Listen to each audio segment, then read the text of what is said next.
Bismillahirrahmanirrahim. Assalamualaikum warahmatullahi wabarakatuh. Perkenalkan, nama saya Muhammad Khadimul Ulum, Prodi Pendidikan Agama Islam, UIN Maulana Malik Ibrahim Malang. Di sini saya akan mempresentasikan materi tentang definisi institusi pendidikan Islam serta berbagai macam karakteristik institusi pendidikan Islam. Selanjutnya kita akan membahas pengertian institusi pendidikan Islam. Institusi pendidikan Islam adalah sebuah lembaga yang menyelenggarakan kegiatan pendidikan, proses belajar mengajar, atau pelatihan. Selain itu, institusi pendidikan juga didefinisikan sebagai tempat di mana proses pendidikan atau belajar mengajar berlangsung, seperti pendidikan di dalam lingkungan keluarga, sekolah, atau pendidikan di dalam masyarakat. Kemudian fungsi dan peran institusi pendidikan Islam. Peran dan fungsi pendidikan Islam yaitu mendidik akhlak dan moral. Institusi pendidikan Islam bertanggung jawab dalam mendidik dan membentuk akhlak dan moral yang baik sesuai dengan ajaran Islam. Mereka memainkan peran penting dalam membentuk karakter dan kepribadian yang Islami, mempelajari ajaran agama. Institusi pendidikan Islam memberikan pendidikan agama yang mendalam kepada siswa, termasuk pemahaman tentang ajaran Islam, ibadah, dan nilai-nilai spiritual, menjaga fitrah dan sumber daya insan.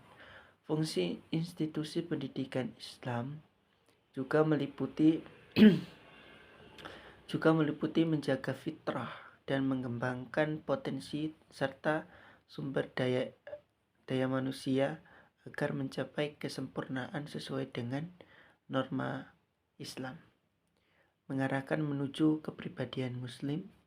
Salah satu peran utama institusi pendidikan Islam adalah mengarahkan siswa menuju kepribadian Muslim yang beriman, taat, dan berakhlak mulia dalam berbagai aspek kehidupan.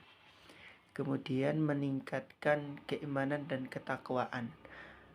Institusi pendidikan Islam bertujuan untuk meningkatkan keimanan, pemahaman, dan penghayatan terhadap ajaran agama Islam, sehingga siswa menjadi individu yang beriman dan bertakwa kepada Allah Subhanahu wa Ta'ala.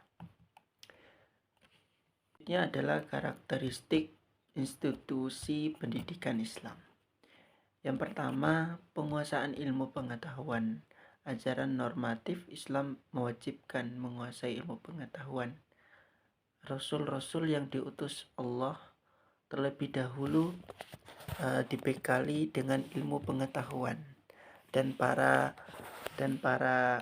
rasul itu diperintahkan untuk mengembangkan ilmu pengetahuan kepada umat manusia.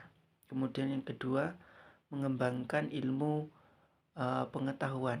Sesuai ilmu pengetahuan, ilmu yang telah dikuasai haruslah diberikan dan dikembangkan kepada orang lain. Nabi Muhammad SAW sangat membenci orang yang memiliki ilmu pengetahuan tapi tidak mau mengamalkannya atau mengembangkannya. Kemudian yang ketiga, penekanan pada nilai-nilai akhlak dalam penguasaan dan pengembangan ilmu pengetahuan. Ilmu pengetahuan yang didapat dari pendidikan Islam terkait oleh nilai-nilai akhlak. Tidaklah aku diutus di muka bumi ini kecuali untuk menyempurnakan akhlak. Al-Hadis. Yang keempat, penguasaan dan pengembangan ilmu pengetahuan hanyalah untuk pengabdian kepada Allah Subhanahu wa Ta'ala dan kemaslahatan sebagaimana Rasulullah telah mengatakan, tuntutlah olehmu sekalian ilmu pengetahuan itu sehendakmu, tetapi demi Allah mereka tidak memperboleh pahala karena mengumpulkan ilmu saja tanpa mengamalkannya. Hadis riwayat Abu Al-Hasan bin Khadim dari Anas.